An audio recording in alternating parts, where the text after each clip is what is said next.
How to download and install Brainly app on your Android mobile. Hi everyone, welcome back to our channel.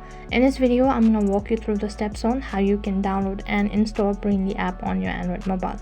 So in order to do so, first thing you need to make sure that your device is connected to an internet service, and then head over to your Play Store.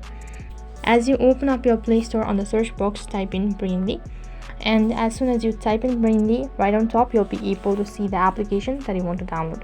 So you need to click on the install button, which is right in the corner. So then wait for some time while it is installing.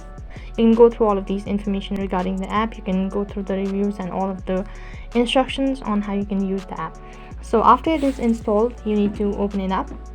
Now choose the country where you're from, and then you can begin with the Brainly application. So in this way you can download and install Brainly app on your Android mobile. That is all for this video. I hope the video was helpful. Make sure to like, share and subscribe to our channel. Thank you for watching.